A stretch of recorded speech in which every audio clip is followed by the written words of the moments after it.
5 years ago, I posted a video that would change my life forever: why nobody plays the Egyptian gods. At the time, the Egyptian gods had much less support than they do these days. Since then, Konami has released over 20 different cards to support this theme. Despite this though, unfortunately, only a couple of those cards ever saw competitive use, and none of them were quite good enough to make Egyptian gods consistently playable at tournaments. In today's video, we're going to cover all of the Egyptian god support released in the TCG in chronological order, and talk about whether or not the cards were good or bad. In terms of which cards I count as direct support for the Egyptian gods, I'm referring to cards that mention Slifer, Ra, or Obelisk, of course, but also cards that directly mention Egyptian god and or divine beast. The first official Egyptian god support was Ra's Disciple, released in Dragons of Legend back in 2014. This is a card that says, when this card is summoned, you can special summon up to 2 Ra's Disciple from your hand and or deck, cannot be tributed except for the tribute summon of Slifer, Obelisk, or Ra, and you cannot special summon monsters except by the effect of Ra's Disciple. I'll try not to be too hard on Ra's Disciple, but I will say that when it was released back in 2014, obviously it wasn't enough to make Egyptian gods playable. There is at least a plan with this card. You're trying to special summon it usually, and then summon 2 more copies of Ra's Disciple, and then you contribute all 3 of them for any Egyptian god. But in practice, this combo was pretty fragile and very inconsistent, and especially compared to the other decks of 2014, Ra's Disciple wasn't enough to make the Egyptian gods playable. Notably, in modern times, Ra's Disciple has actually competitive experimentation outside of Egyptian god decks. Some branded players have given this card to their opponent with branded expulsion to lock their opponent out of special summoning, but even in that case, it's only like the 3rd or 4th most popular card to special summon with expulsion, so it ended up getting outclassed by other cards in that category, but I did want to mention. Dragons of Legend also included Bound of the Bound created. Level 10 or higher monsters on the field cannot be targeted or destroyed by card effects. If a level 10 or higher monster destroys a monster by battle and sends it to the graveyard, player hold this damage. This card is destroyed by card effect and sent to the card. Add 1 divine monster from your deck to your hand. Bound by Creator isn't terrible. It's pretty average, and I think for 2014 it was an okay build spell for the Egyptian gods. The main issue is that the searching condition I wish I had more time. So if you're trying to actually add an Egyptian god card to your hand, it requires multiple cards to set it up, and then you still have cards to summon for that Egyptian god. I will say that this card has been popular in a number of fan-favorite casual decks. People have played this card in Olympics, for example, and Paradise release, and I think it's an okay card in casual play. It's not that good at competitive tournaments. Next up, we have the Winged Dragon of Ra Sphere Mode, which is probably the most god support card in all of history. Maybe not so much because in actual Egyptian god decks, but it just happens to be a very good card. This was released in 2015. Battle City. This card says cannot be special summoned. I'm not playing multiplayer though. I'm pretty sure this is just genuinely a Minecraft problem. Target this card for attacks or card effects. Tribute this card to special summon 1 Dragon from attack, ignoring these summoning conditions and attack when it comes 4,000. So there is a lot going on with this card. Primarily, how this card is played in competitive, we're simply at 2 your opponent's monsters in a way that's I hope my player data didn't get deleted or something. Monsters helps you get over a lot of cards. When the card was released, it's very difficult for your opponent to remove. That happened to Java. Or passing it back to you.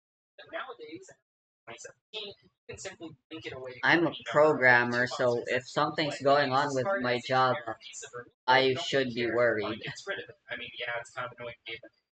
Not that I use Java anymore, only really used it for my first year in college, which was 2 years ago by now.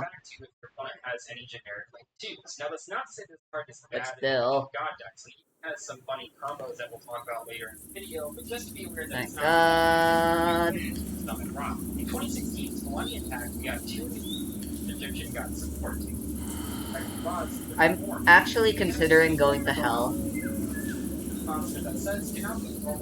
Sounds really weird, but I mean, it was intentional.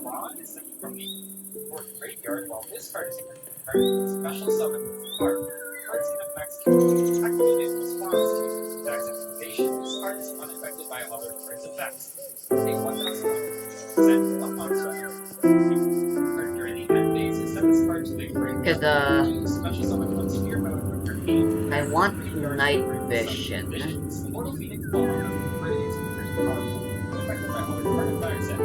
I'm realizing just how obnoxious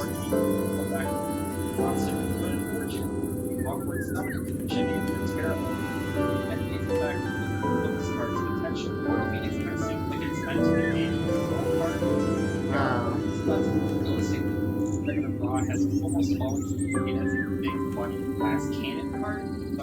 Okay, night vision is gold carrot. That's not that expensive, honestly. You know, I'm gonna go make some night vision.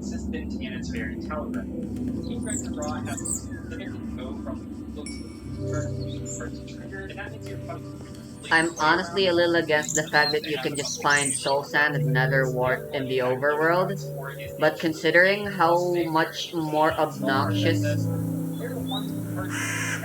the nether is now to find blazes and stuff and soul sand because there's just way more biomes now with all my mods, I honestly think it's a necessary evil. Perhaps even a positive evil.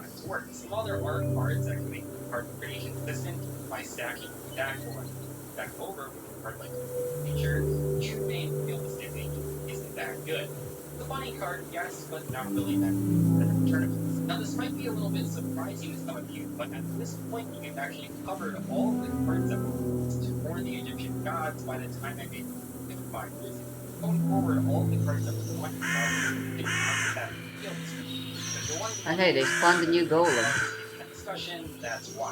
They spawned two new golems. Did I miss? Did I miss some golem drops?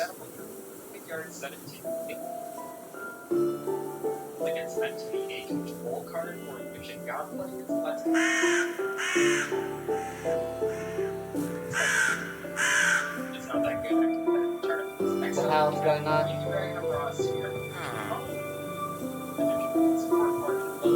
I'm getting some electronic interference.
What the fuck? Jesus Christ, my dude! A sombrero.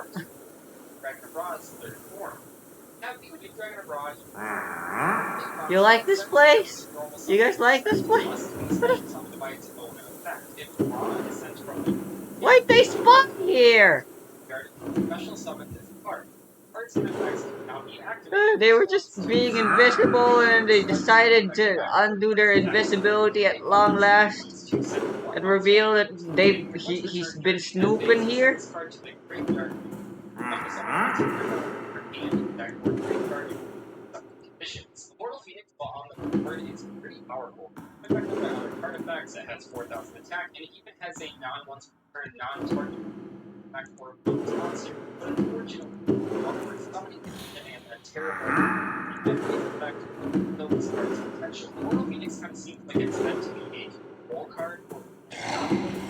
I actually already have some golden carrots I can use.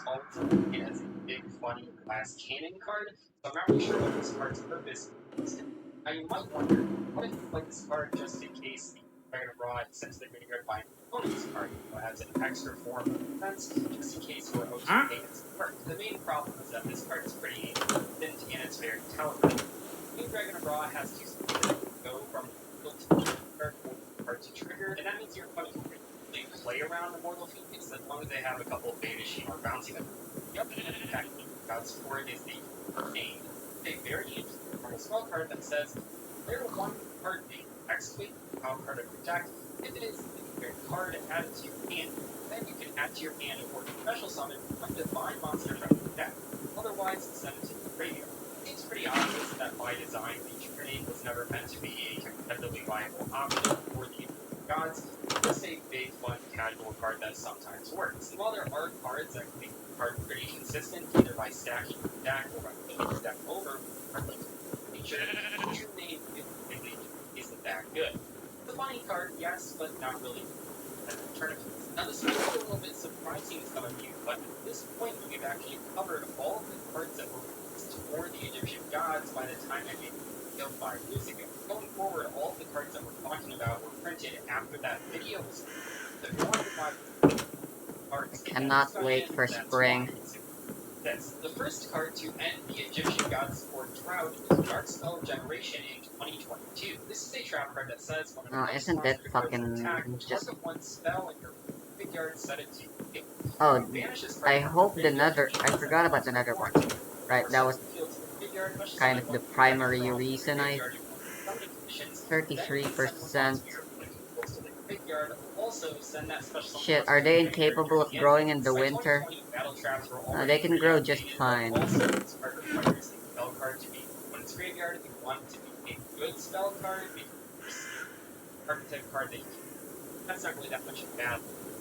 Where else can I find nether warts? Other than in hell, of course. Fun gimmick card based on inanimate elements, but in terms of actual playability, it's not that good. A few months later, in September 20, that legend read 5. Things really started to change. In this one set, we got 7 war cards for the Egyptian gods. I can't bone meal that, right? Most of these cards are directly for the Dragon. This really was Konami's first attempt at making a viable strategy around an Egyptian god, and honestly, these cards are pretty good, at least at 80%. First up, we have 5 months. Right now, we have Reactor Summon. Reactor Summon says that you're Reactor Summon flying tokens on the one attack by 171 metal flex sign from your hand, deck, or graveyard, and completed this turn. I think in a lot of ways, this was supposed to be an upgrade form of Rod's Disciple, a more modern version of that card. At least it is a level 4 monster that puts more modern tribute for your Egyptian gods. Now, in regards to that battle phase attack, I wouldn't that out of place, but what makes sense is the fuck is he doing? God Slime also attack. Guardian Slime is a level 10 super attack near defense aqua monster, and it says if you take battle or effect damage, you can special summon this card from your hand. During damage calculation, if this monster, look at back, you can make it this card keep defense equal to that opponent's monster's attack during that damage calculation. Alright, well this is annoying. Makes sense without context. So let's take a look at Egyptian gods. This is a fusion monster that takes one monster, plus the first or a special summon from your creature deck by triggering one level 10 of aqua monster attack. Card can be triggered as 1 or 3 for the trigger summon of a monster. Cannot be destroyed by a battle. Your opponent's monsters not target for attacks and your opponent not target for artifacts any monster control except the Egyptian god slime. So as you can see, Guardian Slime and Egyptian God Slime are two better cards in the Egyptian God deck. Many Bond decks even are going to play Guardian Slime. That's because the card is just so consistently powerful. As long as you can find a way to roll effect damage itself, Guardian Slime can be special summoned and then once support. I think bone meal should just be in compostables as well. But now I don't know what to do with this slot right here. Not to mention that, of course, if your opponent inflicts damage to you, card will still summon itself, but it's a little bit more consistent. Try to find a way to turn damage to itself. Guardian Slime, great. God Slime is a good card as well. While these cards might not have been good enough to Egyptian gods, definitely were a big step in the right direction. Let's take a look at some of these spell and trap cards that they give us and break them off. So the options we have to search.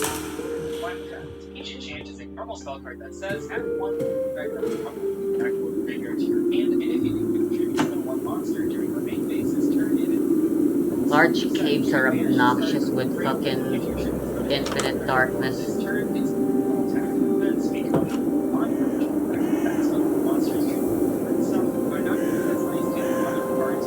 That's what I'm going to say. Yeah, I think it'll be more convenient to have all of my farming related stuff not be here.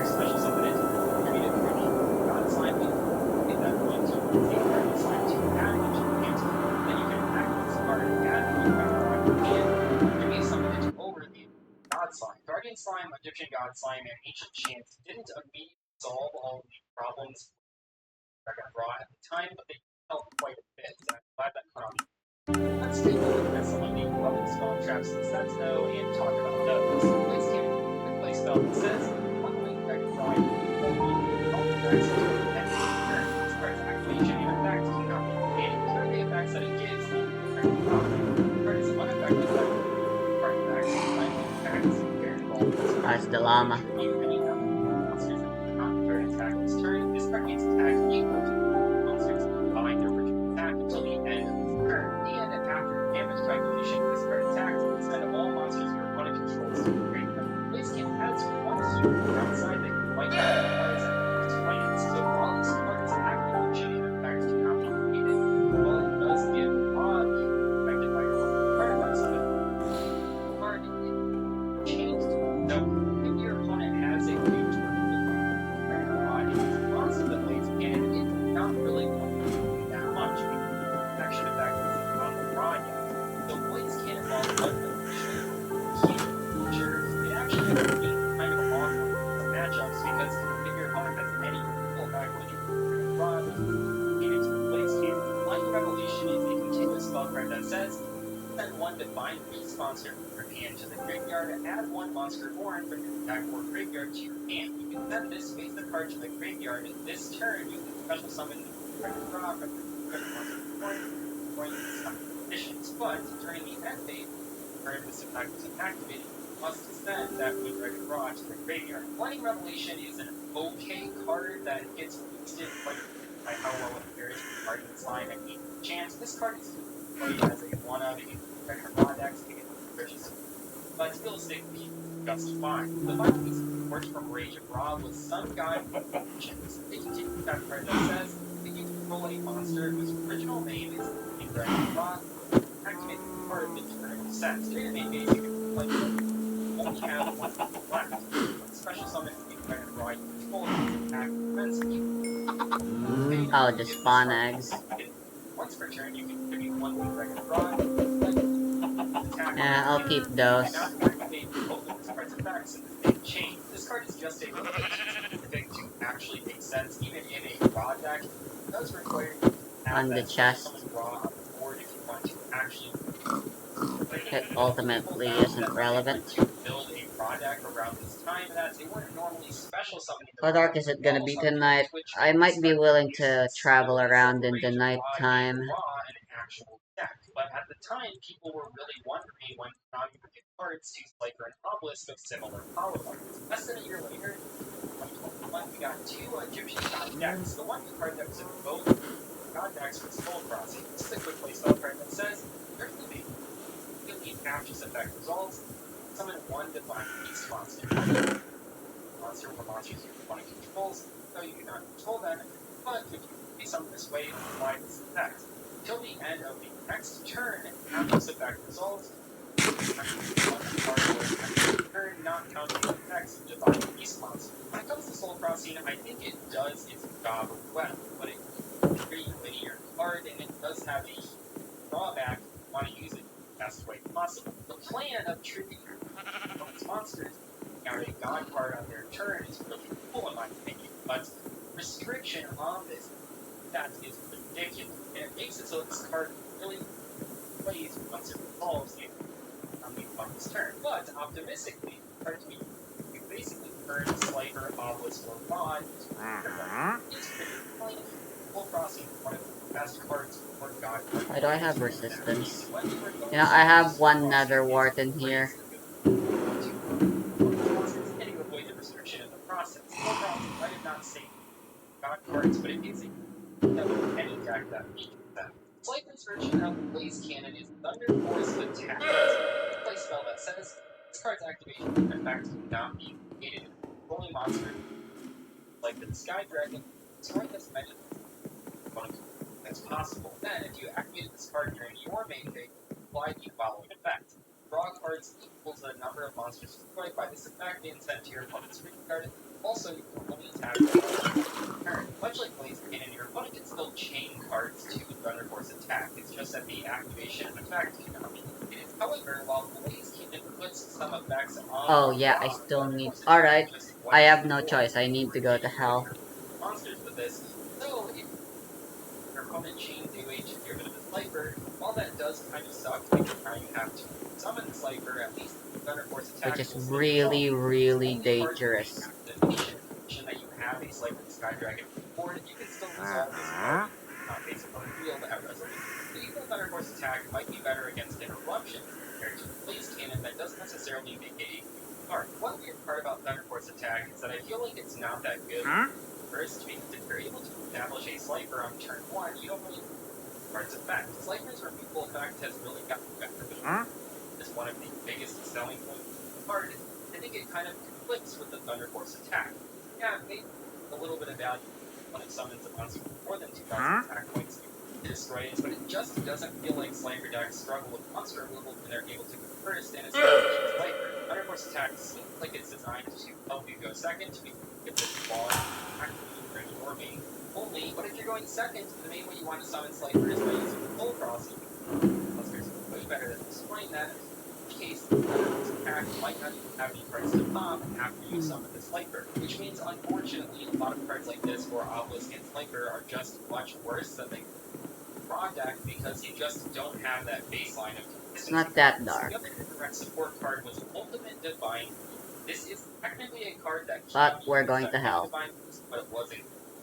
I don't want to establish the portal on the starter base. Trap card that says when an opponent's monster declares an attack, target one spell or trap, then target one divine beast monster in your graveyard. Special summon it to defense position, then change the attack target to during the end phase. Control a divine beast monster. For all these cards your opponent controls that activate. Oh my god, why do they grow so slowly though? Only activates when an opponent's monster declares an attack, already very slow. Also requires you to discard a spell or trap card, which is ridiculous for 2.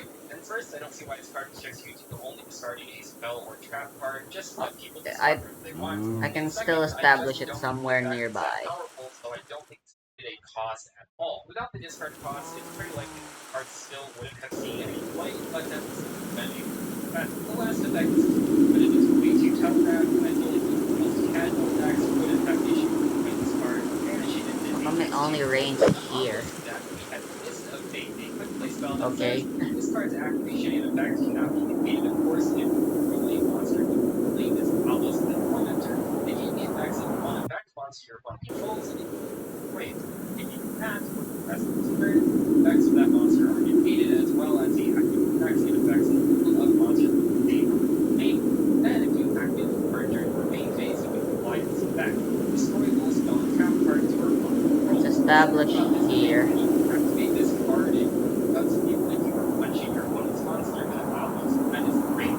It is basically a Sonic Strike plus qualifier plus these only necessary if it actually hurts. Then you can attack also. A lot of times when they use the card when first it first requires doesn't target which definitely hurts its overall flexibility. The same deck also includes Divine Evolution, a normal spell card that says this card's activation and effect cannot be negated. Choose one monster that you control whose original type is Divine Beast or whose name is Avatar. To be except a monster already affected by the contribution, and it gains 1,000 attack defense with effect activations and attack effects too. And it also gains follow effect.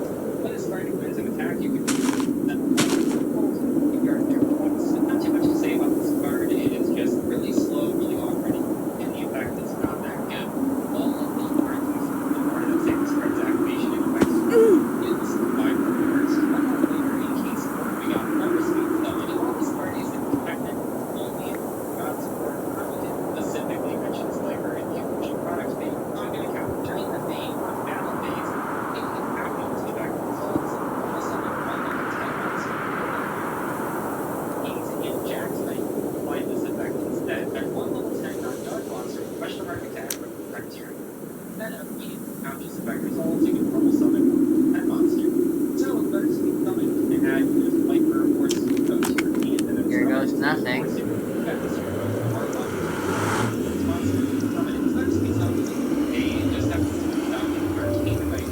Which really isn't that competitive, so it never got a chance to see the play at tournaments. Although admittedly it does feel satisfying to hear about the opponent on their turn. It wasn't until September of 2020 where Egyptian got supported. 2022 in of Pharaoh's Gods had more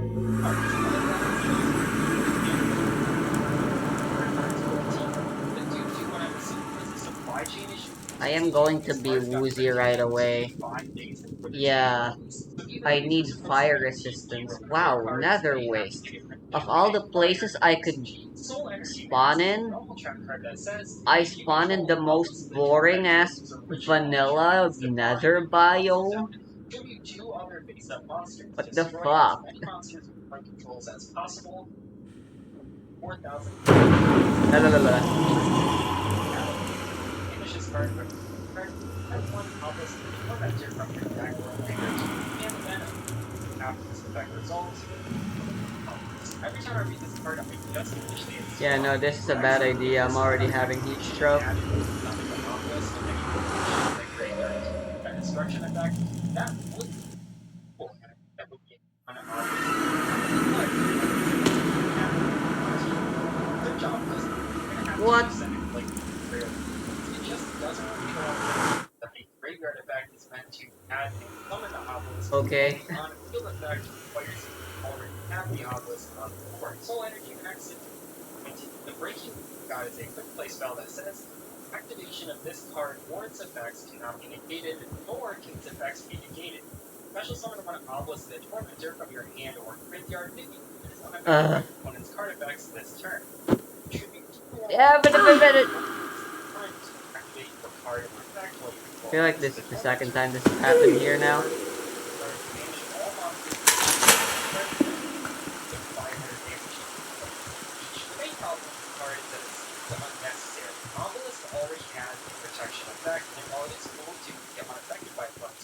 If you're playing a novel stack in 2022, probably want versatility, novel big flash attack. Finding the obelisk in the deck and then summoning it, you don't want another card that would potentially break you. You don't draw it. Luckily, the draw and sliper card is hits for a block. Right, so we need to start actually dealing properly with the weather effect. So armor can be insulated to protect you from weather. But I've never had the opportunity, nor have I ever bothered to deal with the temperature mechanic. Just tolerate it. Which obviously, that's where's the fun in just tolerating the mechanic.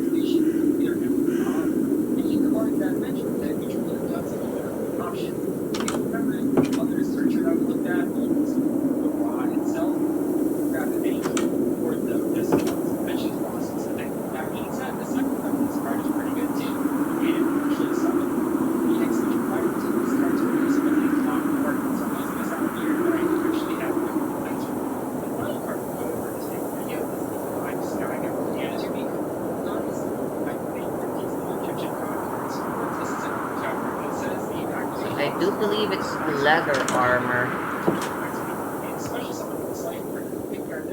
that has the insulating effect.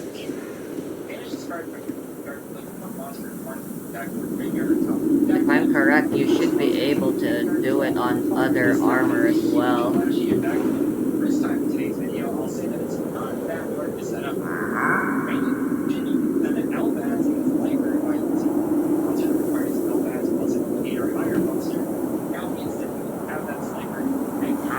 That's too much like drawing cards that you don't have control of.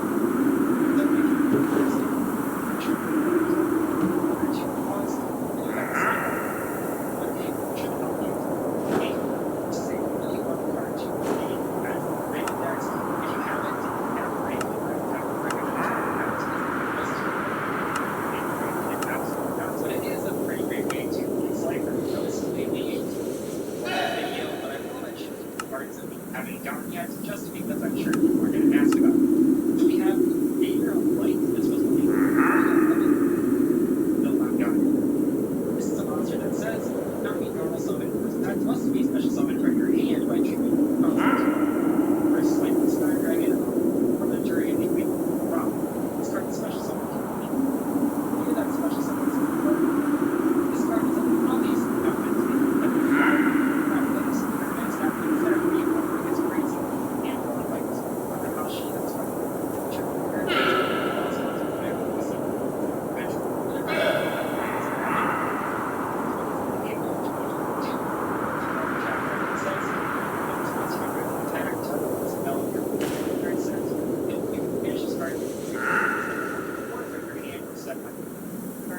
Special summon one obelisk that tormentor from the graveyard that's positioned, and if you activate this effect during your opponent's turn, when you rest with the red while you control the special summon monster, that monster your opponent must attack that monster equal. Much better version of a lot of the other really bad battle trap Egyptian god support cards, but that's not saying much. I've got cards in anime reference, so they can only do so much back, but it's not a realistic card. The Egyptian gods are nowhere and the Bible even have 20 plus support cards. But I do think Konami's going in the right direction with support cards. I think the revived Sky God and Sun God are really good archetypes, and I hope support cards like them. In my opinion, Slifer and Obelisk still need cards. If you see a card that can maybe add any Divine Beast monster to your hand, for Raw, I would give the deck a week to set up Guardians and without having to work two big, complicated combos like damage one, and I think the whole gods need for both plays at the moment. Anyway, that is all for today's video. I hope you guys enjoyed it. I've worked on this one for weeks, so it took me a little bit longer than expected, but I'm glad to finally have it posted. If you like this video, you can check out the other YMU videos, but that's all for now. I'll see you later. Goodbye.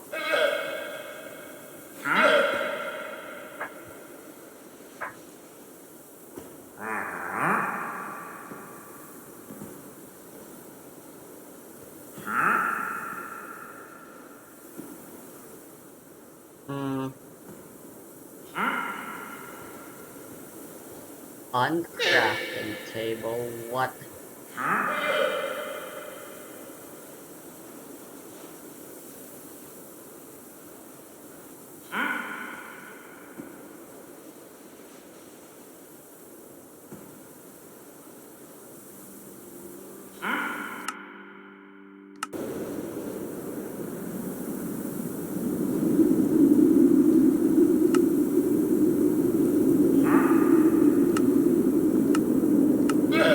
What are the cold, wet related items?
Sewing table.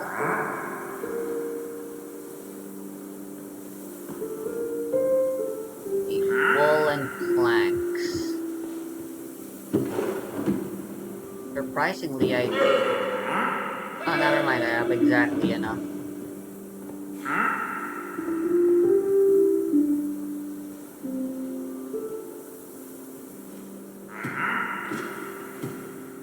Honestly, this downstairs should probably just be my work area. Saves me the hassle of going up and down constantly.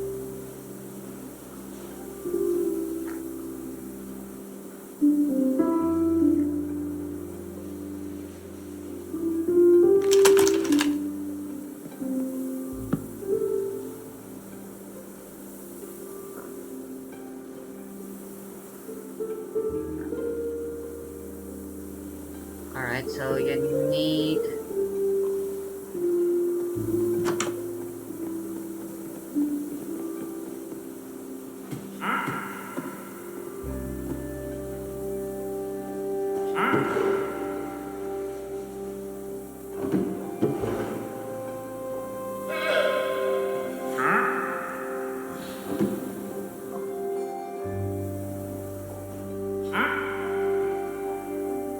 You fuck off.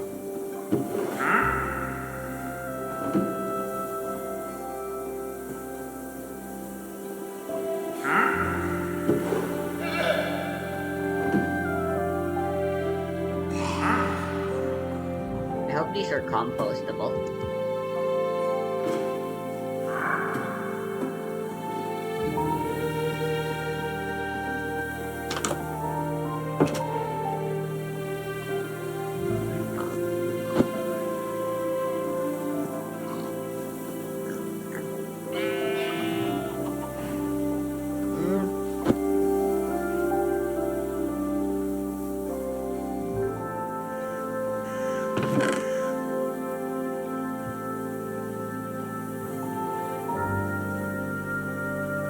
That's where you're going.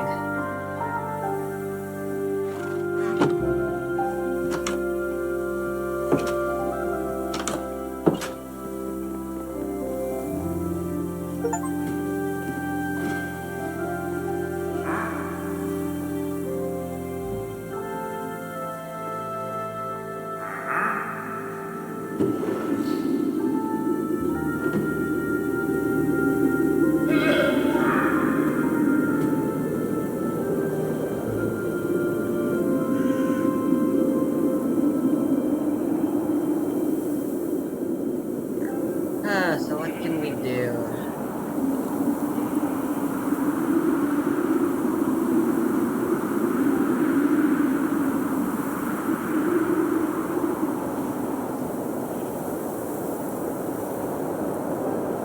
Right, so it applies purple as long as we put in leather.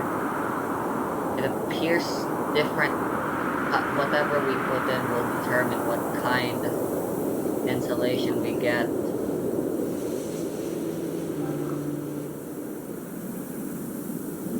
Yeah.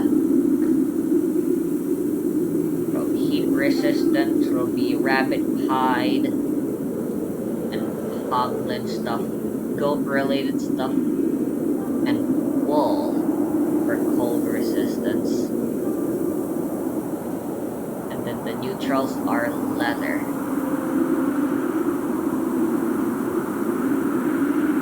Honestly, yeah, leather all-purpose would be way more important, in my opinion.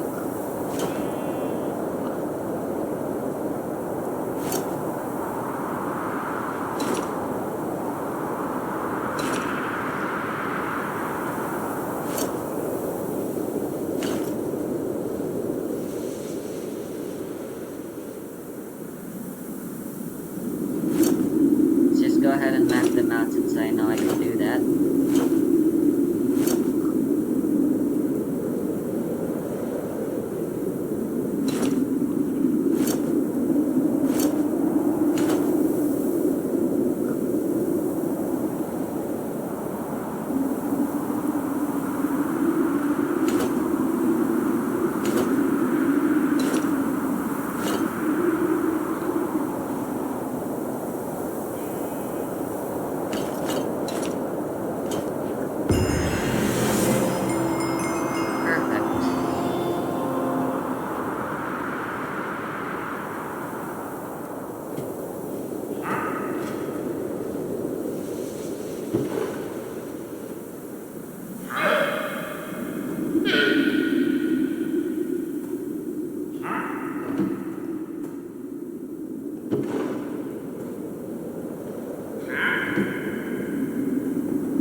How long is this gonna make me last in the nether?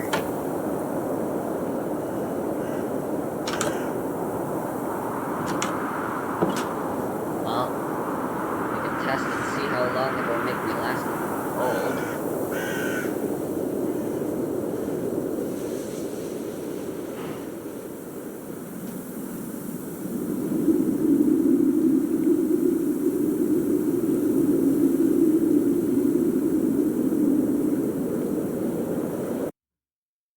I guess it's improvement. It's an improvement, but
I wonder if bringing ice will be useful.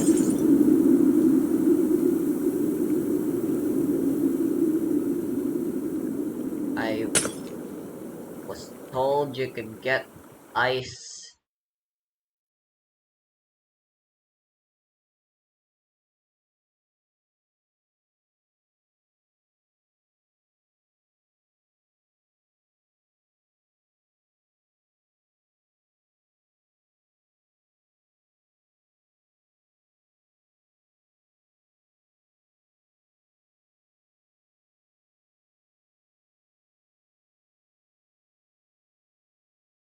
Ooh, here we go.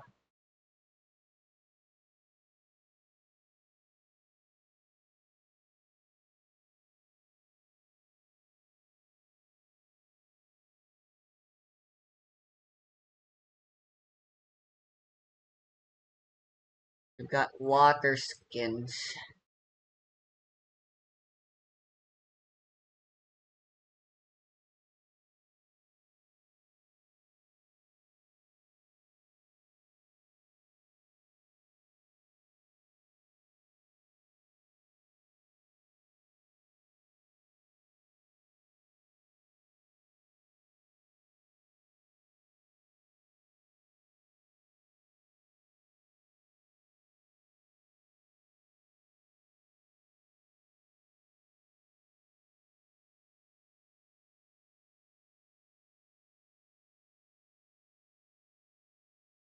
Ooh, the hearth. It's an item you get and put on your base once you've been to the nether.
Make three for starters.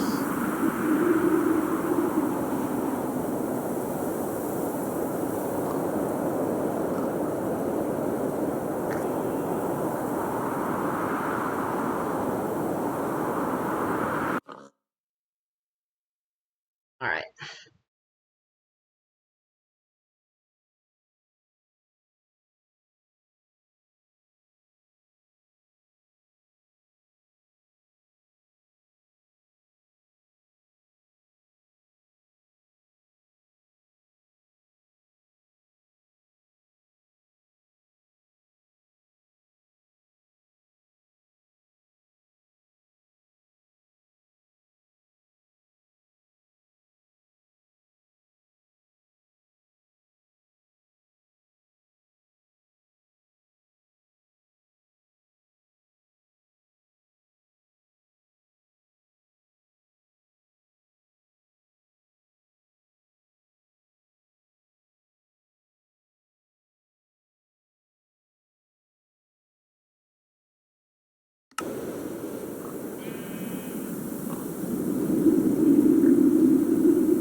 What the?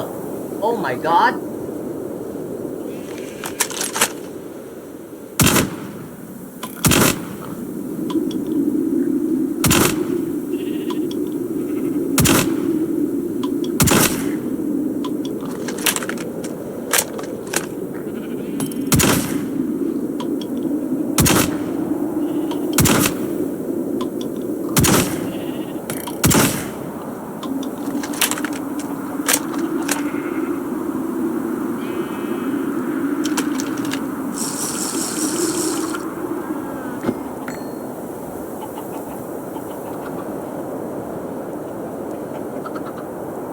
Didn't expect the pillager group to show up and try to raid my frickin' piggies. Or cows.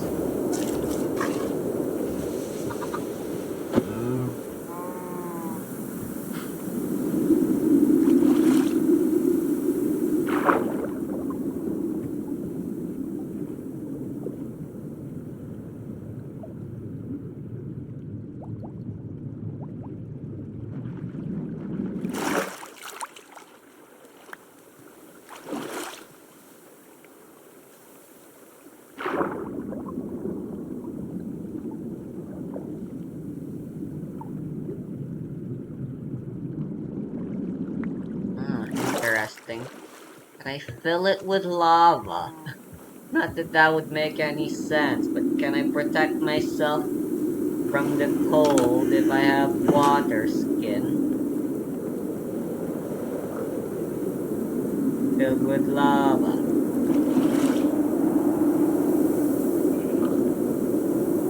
Right, that makes enough sense.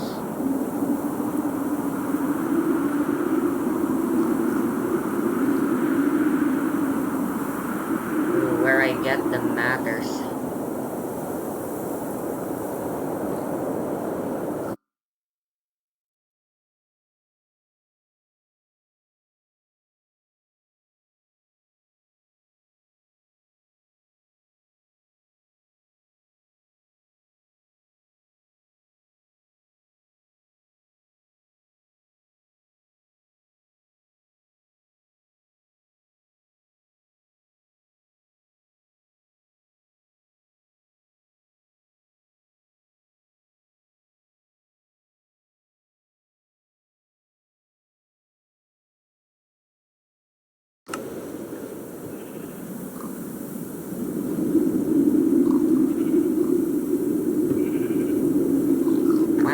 fast.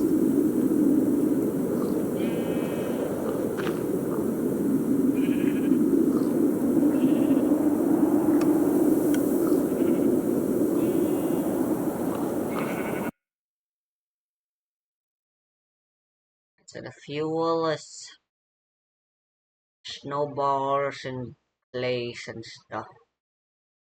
Snow blocks are 10%, while snow is 1.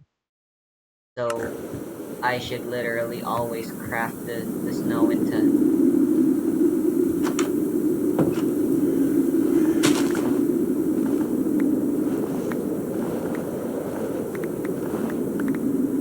I have infinite snow at my disposal right now. 9. Alright, yep, it uses up durability. That's kind of annoying.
Pull these up for now.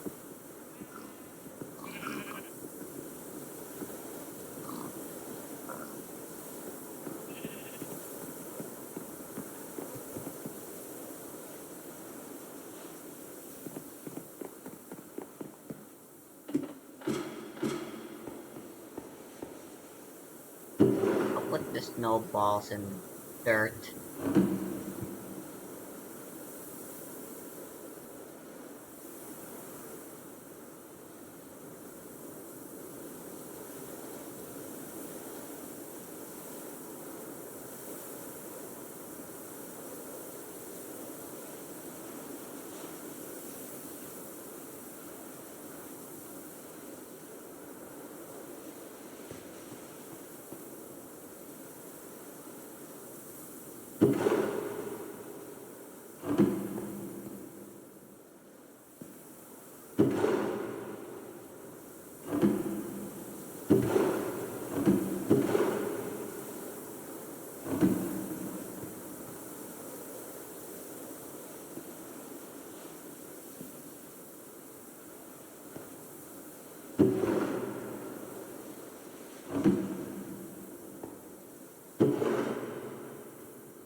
Always gotta be at least one frickin' potion effect.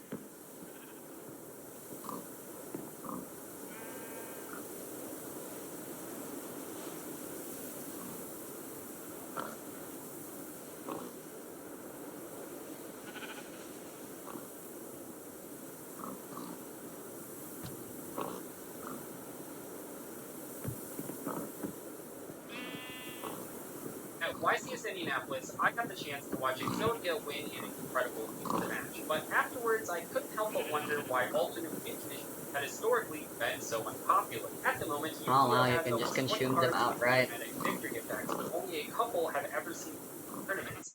Today I'm covering every single one of them in chronological order to find out why nobody plays most instant win cards. Of course, we're going to start with Exodia the Forbidden One, released in The Legend of Blue Eyes White Dragon all the way back in March 2002. This was the original Ultimate Win Condition card. To win with Exodia, you have to have it as well as the 4 limbs of Exodia for vanilla monsters.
Interesting.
Yeah, weather is crazy.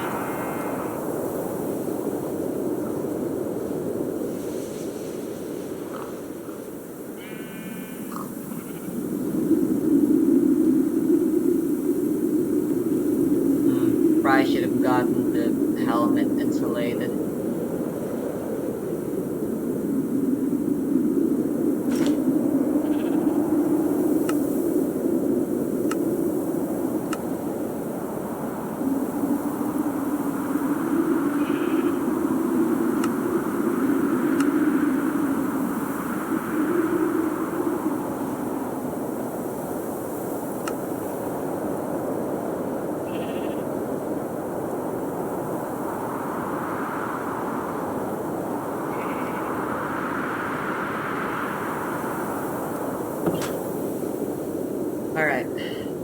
let's see what we can do. This is kind of the best we can do right now.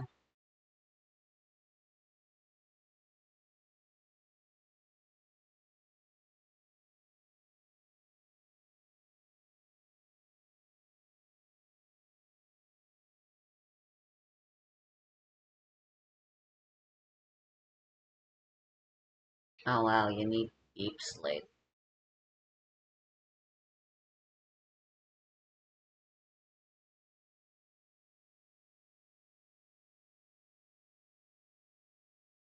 Per boiler, which is the hot version.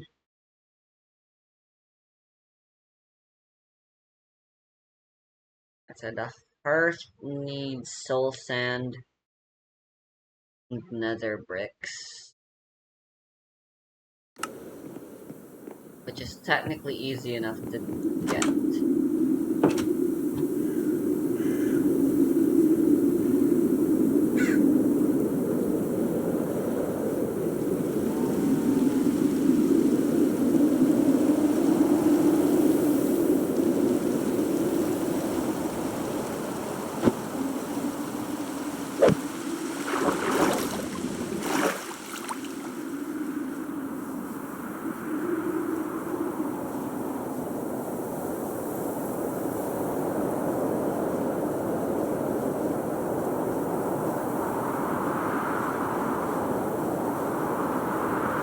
Fighting the centaurs is a good way to get leather.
Now, isn't there netherrack in the overworld as well?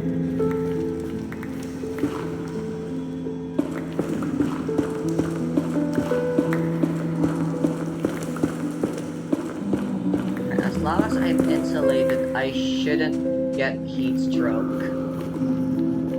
And stay out of lava as well. Ow.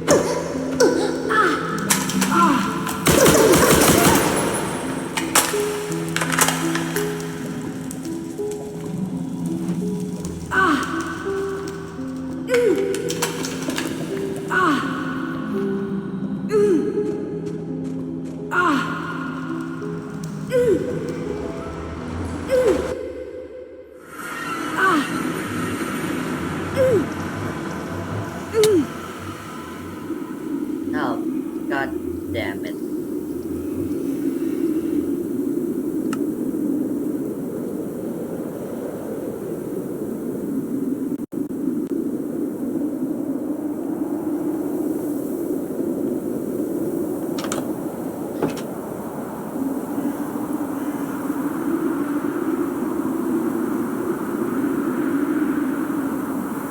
Yeah, the nether's no joke.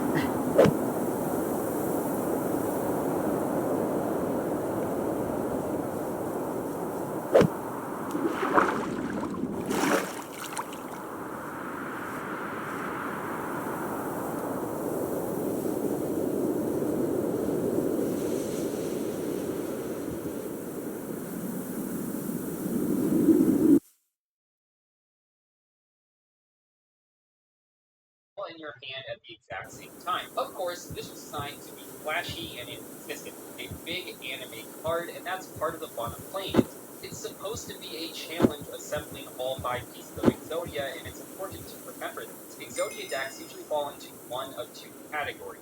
You'll either build an Exodia deck that stalls out the opponent for a lot of turns until they draw the pieces, or they play a combo variant that tries to get to Exodia on turn 1 by either drawing a million cards or treasure vandal. The biggest thing holding Exodia back is unfortunately the only real requirement for using decks. The Exodia pieces don't really do anything until you get all of them in your hand at the same time. When Mystic Mine was legal, you did see some Exodia Mystic Mine decks at regionals every once in a while, but realistically, even in those decks, Final Countdown was easily the better option. Outside of that recent Jeff Leonard huge match with previously, the last time I remember a lot of people talked about Exodia as a competitive deck at least way back in 2012 when Terrell Winston took Exodia to the World Championship and impressively managed to make it all the way to top 8. Other than that top 8 and a few cool feature matches throughout the years, though, Exodia has failed to big impact at competitive events. If it gets more support in the future, then it might be better off, but until that happens, it may get some fun. Just a few months later, we got Destiny Board in Labyrinth Nightmare. Run this card in all 4 Spirit Message cards, so the names are placed on your field, you win the duel. Once per turn, your opponent place 1 Spirit Message card in your deck in the tap card zone face up in the proper order. When any Spirit Message card or Destiny Board you control leaves the field, the Spirit Message card and Destiny Dora. the graveyard. Destiny Board has a number of issues. Like Exodia, it requires you to play 4 bricks and get 4 Spirit Messages, but unlike Exodia, where you keep all of the cards in your hand, generally speaking, of the opponent, Destiny Board requires you to put all of the Spirit Messages on the field over the course of several turns, making them a lot more vulnerable to removal. And that's not even mentioning the huge downside that Destiny Board has, where if any Spirit Message or Destiny Board leaves the field, the rest of the cards go with it. Years later, they printed some pretty helpful Destiny Board support, but despite that, the deck was never able to take off even as a rogue strategy. Destiny Board is a fun card to play against your friends, but not really good at turn.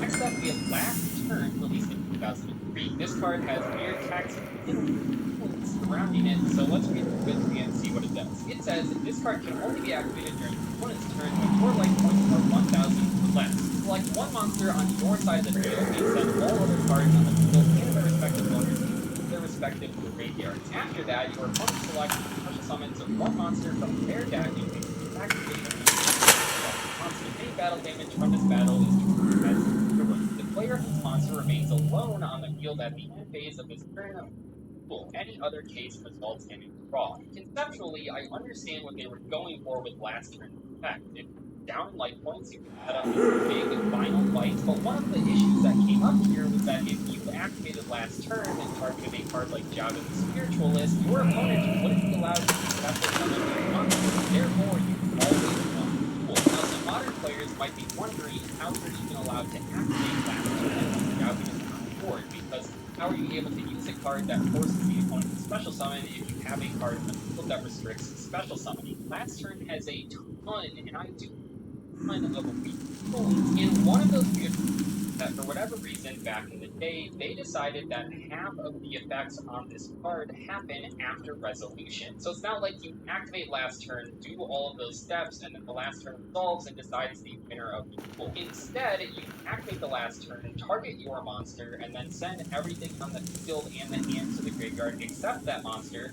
Last turn is resolved now, and now it is placed all the conditions that you have to check throughout the turn. Your opponent will then special summon a monster after the card resolves. You'll have this special battle phase where the monster is battled, and then in the end phase, you will check on that battle. It is a very strange card with a bunch of weird ass rules, and while all of that might sound way too overcomplicated, last turn, the main thing here is that you are allowed to activate it while you can Jaugen, which essentially sets you up for an instant win. Last turn is still banned to this day in the team. It's a little unfair to say that nobody plays it. I'm not 100% sure that this would be a popular card in modern Yu-Gi-Oh! If they unbanned it, but that's mostly because if the card ever did come back, it would pretty much require getting in a lot of 2003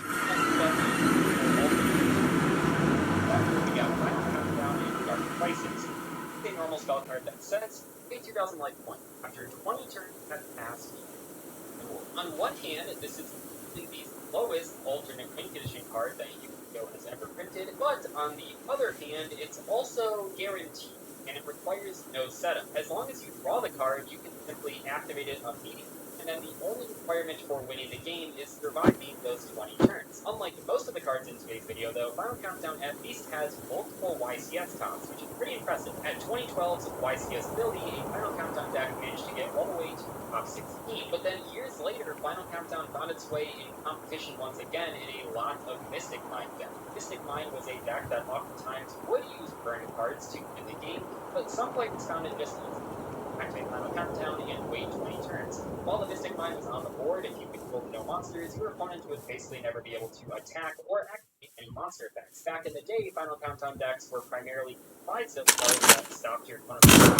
With Mystic Mine in the format, that basically was all the defense you needed, so Final Countdown was a pretty good pair. Next up, in January of 2007, we got Victory Dragon, the Permanent Jump subscription promotion.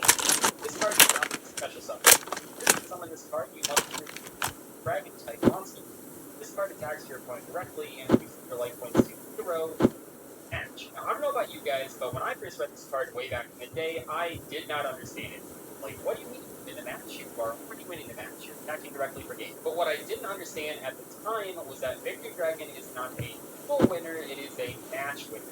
That's 2 out of 3 that you play at tournaments. So, for example, if you're in game 1 of a match against your opponent at a tournament, if you win with a Victory Dragon direct attack, you will win the only other cards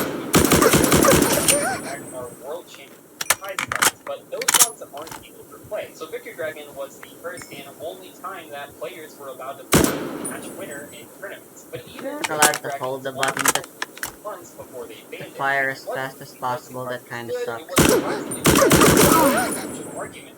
In Yu-Gi-Oh, like a lot of card games, you're allowed to concede whenever you want to. You don't have to wait for your life points to hit 0. And that means if your opponent summons a Victory Dragon and is ready to attack you correctly, you can actually scoop up right there and go to the next game without your opponent connecting the direct attack. I even heard that some locals implemented a rule where if a player summoned a Victory Dragon, the other player wasn't allowed to compete. That being said, even if you weren't allowed to compete like you wanted to, I'm not sure if Victory Dragon actually played. Though people did experiment with the card. There must be a way to explore the Nether safely. It's more so banned nowadays. As a tactical evolution, we got the Namanaga, the deity of things. This card cannot be normal summoned or set, and it must be special summoned by something or by its own effect. It gains 500 attack for each reptile monster. Each player can target this card with card effects. Also, it is unaffected by other cards and their effects. When this card is destroyed by battle, it's graveyard, you can banish one other reptile monster graveyard, special summon this card. When this card inflicts battle damage to your opponent, Hyper Venom counter on it. The Hyper Venom counter is card. I have very few problems with the Namanaga as a monster. I think that this thing was way ahead of its time. If we 2007, I mean, cards back then did not have these types of protection effects. Not to mention, if your opponent does manage to battle, it can just bring itself back immediately. The biggest reason that people don't play Namanaga is that some people are rise of a trap card that says when a phenomenon be quite except by battle, special summon one Namanaga from deck. About Phenomenon is that it's just a monster. Not having a summon effect, so you have to wait to get down. Then after that, you have to get to rise of these big deities in most unsearchable tap card. And then on top of that, you have to find a way to destroy the phenomenon because while your opponent might do that for you, chances are they're probably not. That means to summon phenomenon, you have to have king, rise, and a card to destroy the king, and your opponent has to not interrupt any of those things. Less than a year later, we got Exodius the Lord as a Shonen Jump promotional card. Exodius cannot be summoned or set. It must be special summoned from your hand. By shuffling all monsters from the graveyard into the deck, it cannot be special summoned by other ways. When this card declares an attack, send one monster from your hand or deck to the graveyard. This card gains 1000 attack for each normal monster in your graveyard. If this face-up card would leave, banish it instead. If there are 5 different cards in your graveyard that were set there by this card's effect, I find it interesting that Exodius was less than 1 after Namanaga because they're big 0 attack monster attack based on and they win the duel by attacking you. There are a few, I think, mentioning. Now, Naga, the Soul big downside is that Sprouts. it's hard to summon, but at least it has protection effects on the field. Exodius is the exact opposite. It's very easy. You have to have Okay, I need the Heart of the Sea. What the fuck? five times. I could probably get some Soul Sprouts.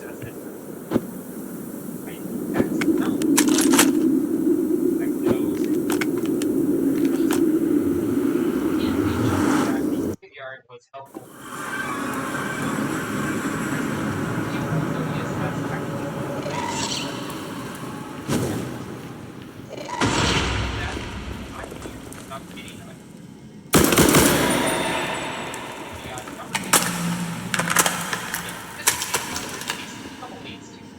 It says return if you have that card zone and you want to card maybe this one destiny counter on it. Not back to a battlefield where you activate that. Destiny counters are on this card and you can any of these. I'm gonna leave those back kind of like a joke with punchline. First off, why does this card require 3 monsters cast? I know the gimmick of a archetype can flood the blade monsters, but the problem is this card has to be every and many of those are better than this. A couple of them are part of the archetype. Second, third parts can have no cards in your trap card zone. It is true that gimmick puppets don't really have a lot of background. My guess is that it works hard like protection. This card is fixed to entry validate back that turn. Not really funny to me because gimmick puppet is all about a ton of damage. Quickly put, gimmick puppet of Leo feels out of place in its own archetype. And what do you know, it's just one number chaos 8 puppet is dazzling. And let's see if this one works up on the original. Oh, I can't stack these anymore. What's up with that?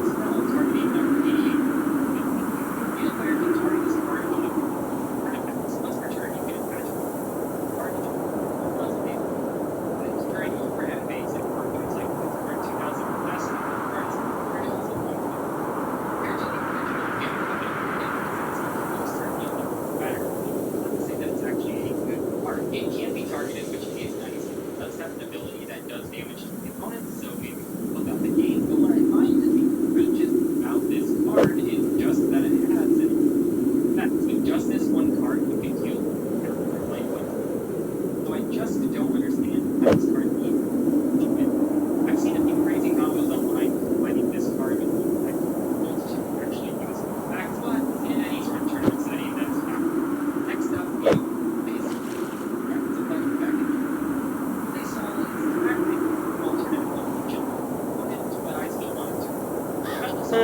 So, I guess we're gonna need to explore the ocean.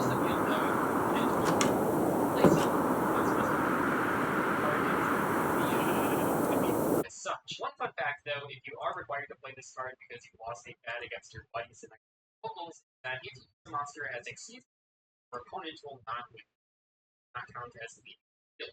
So there's that.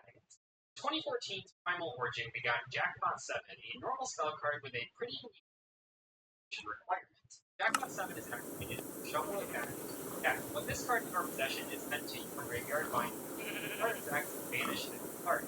If you with your Jackpot 7 are banished and or banished by this effect, notably when this card says you for possession, it is reversed. And it is a creature on your side of the field or in your deck. One of the ways that people try to win with Jackpot 7 is by giving their opponent a card like Working Jar or Thorn, then they'll combine cards like Book of Infinity, Changer, to the trigger the Working Jar or even effects to eventually mill themselves out of the Jackpot 7s and win. Another common way that people try to win with Jackpot 7 is by giving them a copy of Dark's or Virgo. Once you've done that, you can activate a card like Super Hippo. The hell is Ember Flower? Into the burglars and mill those Ritual Jackpot 7s. Altar. These combos might sound a bit gimmicky, and that's because they are. Jackpot 7 has unfortunately never been a competitive card because, as you can kind of tell, The magic thingy, which I still haven't been bothering with. From World Superstars, Ghost Trick Angel, Mischief, generic rank 4 monster, but it can also be summoned by using a ghost monster you pull as material. When you do that, all the XP are then transferred. This step is pretty important because when the number of XP on this card becomes 10, you can then pull. This card also has two once per turn effects. The first one allows you to add a ghost or trap card and attach a material, and the other one allows you to attach a ghost card and him as material. The Ghost archetype has always been about stalling in some way. You have multiple field spells that prevent the opponent's attack key, cards that face down on the opponent's side of the field.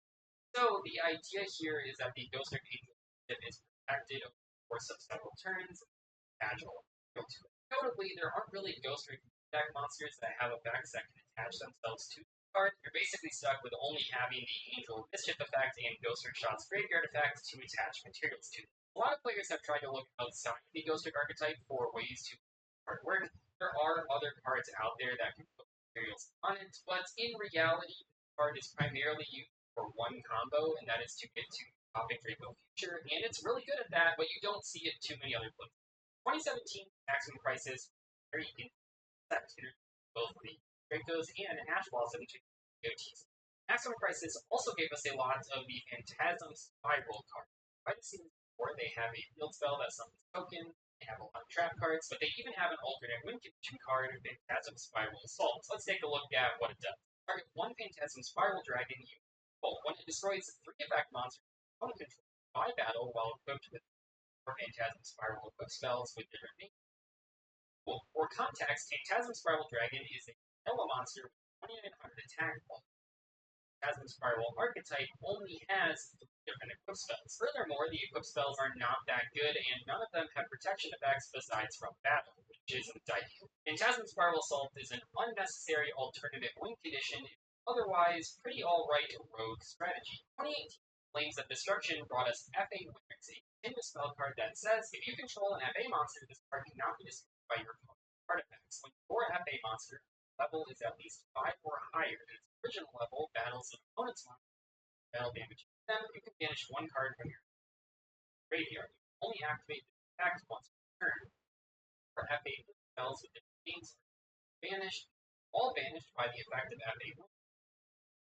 I like looking at FA winners right after talking about Phantasm Spiral Assault because they're both kind of similar in that they require 3 attacks to win. But I will say that it's much easier to get an FA monster that meets the requirements than equipping Phantasm Spiral Dragon with a good spell. And I like that this card does have some sort of protection. So not the best protection, but hey, it stops MST. The main reason people don't play this card, besides the fact that FAs aren't that popular, is that in the FA deck, you just don't really need type of effects. You already have combos, you already have setup you're trying to get to. No reason to also add on top of that. FA winners unfortunately don't have any other effects that make them money, so for most FA players, Food spoilage. That's a mod. Take a look at what it does. Once per opponent's turn, if this card would be destroyed by their card effect, Honestly, would be cool, but I think it's too inconvenient. I don't want to bother with that extra layer of difficulty. Next turn, if this card inflicts battle damage, Although I imagine a mod pack uses it to great extent to make your life really miserable. Namanaga and Jackpot 7, so first 2 cards, and that's the next. Flying Elephant wants your opponent to try and destroy it one time and one time only, and that needs to survive until the end phase. Protection of it. And then on the opponent's turn, you have to find a way to send a direct attack with this. It's not that it's impossible to win Flying Elephant, but it's more work than most players are willing to do. Next up, in 2019, our topic is 10, and we have Exodia, the Legendary Defender. Cannot be special summoned. 5 monsters can be summoned in the card. This card's attack and defense become the combined original attack and defense of the tributed monsters. This card summoned this way destroys a dark fiend monster owned by your opponent. You put the tool at the end of the damage stat. Besides the attack and defense, all the other effects in this card are terrible. If this card required 5 tribute special summon it would still be bad, but as the same right now as a summon, it's borderline playable. But that's not all this card is asking you. Even once you get it, Looks like we're gonna need to find buried treasure. the one nice thing that I can say about this card is that the artwork is There's really no way around it. I suppose I don't really mind. I just wish the artwork was attached to a slightly better monster card. Next up, from Maximum Gold Eldorado, we Let's have just do this. IC1000 Cronius Ronia. We'll talk about some ways to summon this card in a few moments, but for now, let's take a look at the effects. If this card is special summoned by the effect of number C1000 Numeronius, it gains 100,000 attack its turn only. Also, apply the following effects from the start of the next turn after the summon. Monsters your opponent controls must attack this card if at the start of your opponent's turn, if this card did not battle, you win the duel. When an opponent's monster quickly attack, you attach one material from this card, negate the attack, and gain like points that monster's attack. There's Maybe I obviously a lot can of get a attacks on this card, and the cartographer. effect basically boils down to either your opponent attacks into a monster and loses like points, or they don't attack because you block them, and then you win the duel automatically. This effect mentions How Chaos do you 1000 get access Erroneous to as the buried main way treasure to summon. again? If this monster is destroyed by an opponent's card effect while it has material and sent to the graveyard, you get to special summon the number IC1000 Ronia and then attach it to that as material. And while you could overlay 5 level 12 monsters to summon number Chaos 1000, the more conventional way is Chaos Ritual. Chaos Ritual does require a bit of setup. You can only use number C1 was destroyed by an effect this turn, but then at least you don't have to worry about summoning 5 level 12 monsters. While I can't say that I recommend playing Numeronia in your network deck, I will say that you don't have to adjust your deck list that much to combo in your already built Numeron deck. So people are definitely trying this card on Master Duel especially, but it's not the most common pick in decks. And finally, we have musical sumo dice games from 2020 convention, of course, and this is the most alternative win condition card printed in the at the start of your opponent's battle phase. If this card is in the main monster zone, a six-sided die, move this card directly that many main monster zones clockwise, and if a monster is already in that zone, it moves to attach that monster to this card as material and materials to the card. If this effect causes this monster's number of 6, you win the duel. If this card cannot be moved, or the monster in the zone cannot be attached, send this card to the graveyard. This effect might seem complicated at first glance, but essentially it is just rotating around the board, collecting material, and then whichever player activates the effect that gets it to 6 material, that person wins. I think it's pretty clear that this card was never designed to be played at tournaments. It's just a fun, casual, alternate win condition card, and while it's great for that, as well as YouTube full replay videos, it's not really used anywhere else. Even though this video is only about the TCG format, because that's what I play, I wanted to mention cards that currently are only in WCG that are alternate win conditions. Of course, you have the like this one, all the way back in 2011, and it contributes all 3 of the God cards to summon itself. Then when you summon it, it makes the duel.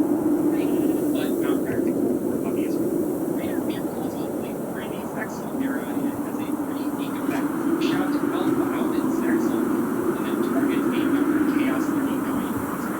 Well, that monster gets to attack directly that turn, then if you use a couple of specific cards, leave, will give the Chaos 39 an image to the opponent during that direct attack. You can do it. Unsurprisingly, this card's weird activation condition competitive and then finally, the 2015 Chaos True is the only monsters on the board this card can control a normal monster, and your opponent, yes, that is true. If you put all that work, you can force the opponent to win with the Anyway, that is all for today's video. I hope you guys enjoyed it. The next discussion video will not take as long to post, I promise. I'll see you later, though. Thanks so much for watching. Goodbye.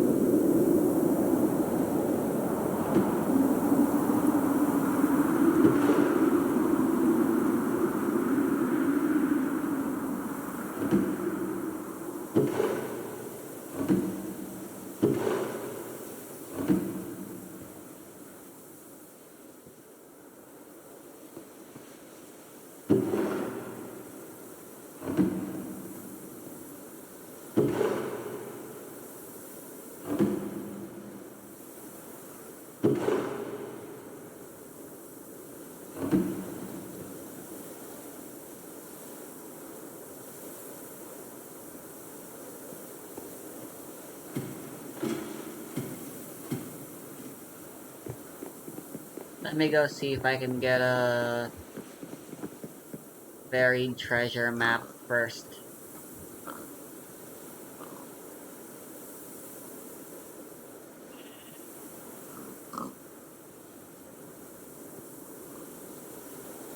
Let's also get some professions out for the villagers.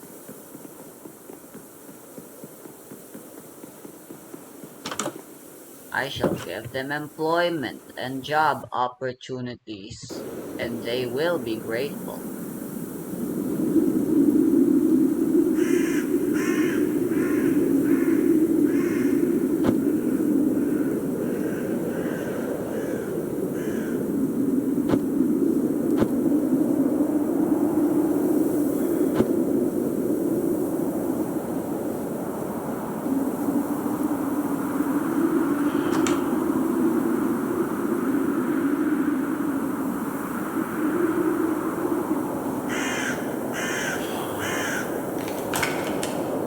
Do you want to be a cartographer, Ray?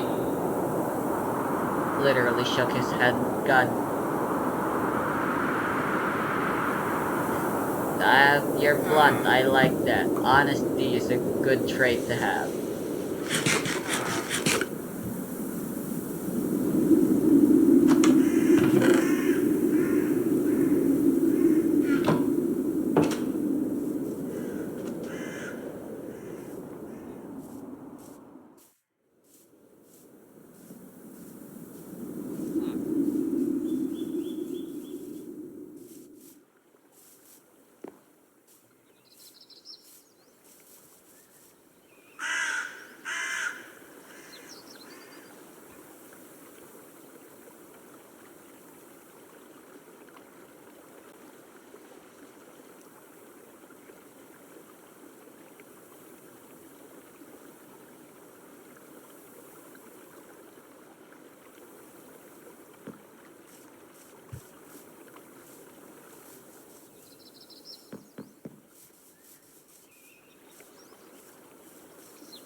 What are you doing here?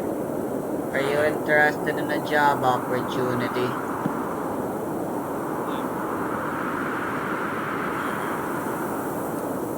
It's fine.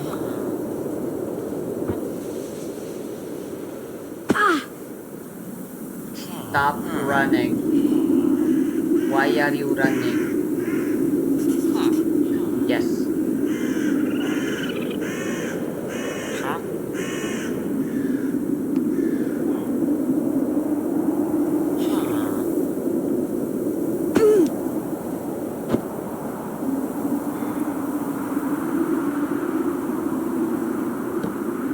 Go place a fletching table there in case someone's interested.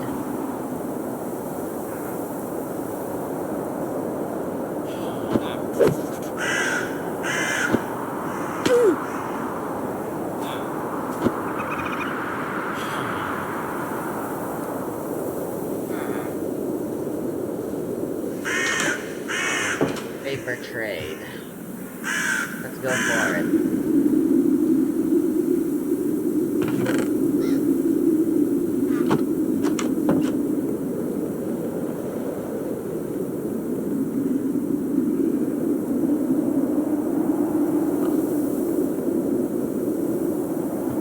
All I can do is one paper, so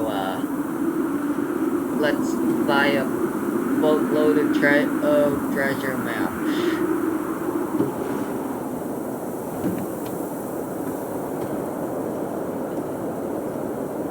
I can also, of course, redo the trade.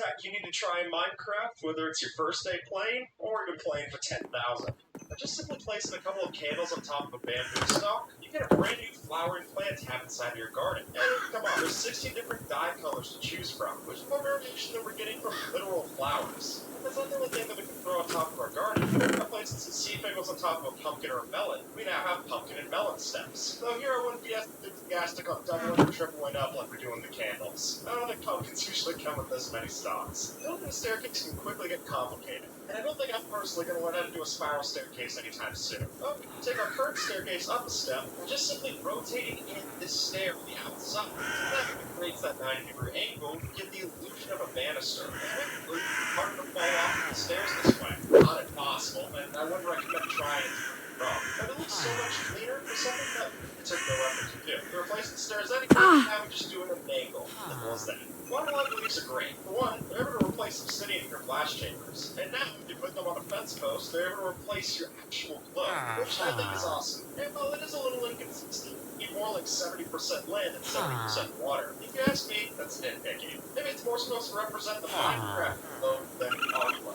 After all, it's not round, so I think it makes sense. With just 2 dripstone spikes, we're able to make a very convincing palm tree to put in your world. First, we're going to take this lower spike and bring it up to full height, then go up a block, place your leaves, and then have another spike coming down. That way, with just a stalactite and stalagmite, you made a perfect angled tree trunk for your builds. And what I love about this so much is that most plants in the game do work on this kind of extra cross hatch. And the way the dripstone spike is, it works the same, making it fit surprisingly well for something that was never meant to be seen above ground. By just using a polished diorite slab with a spruce trapdoor on top, you got all the way to put together a minimalist toilet to put inside of your modern restroom. Since by adding in a stone button with an item frame and a quartz slab in that item frame, then we got ourselves a roll of TP as well. And for another simple bathroom build, simply put 6 stairs facing each other like this, and use those same spruce trapdoors over top to give yourselves a large hot tub, or maybe it's a larger toilet. Now, looking at the steps that you find inside of the working forest, you're probably not thinking they look particularly comfortable. But walk section proves, by just putting 6 of these together inside of your bed, it makes for a great looking design for your sheets. And it's slabs to line on the outside, and then snow layers for your pillow on top. There's just a pretty convincing bed. I mean, one they can't sleep on, but forward function are often the simple thing, right? Now place lanterns on your roof. Really, you stop only placing lanterns for your roof. This is just a simple hack. You're able to make it look 10 times better by simply adding in an item frame and a block of your choice, and it's integrated so much better into your build. Now, I'd be remiss showing off the original post and not mention the joke about having a diamond blocks as support for your soul lantern, but the common thing you do it already. Continue later. It's for a chandelier, but you still Some want to other show off. time. Maybe this is how you do it. Walking a campfire probably doesn't sound comfortable. It sounds like a fire hazard more than anything.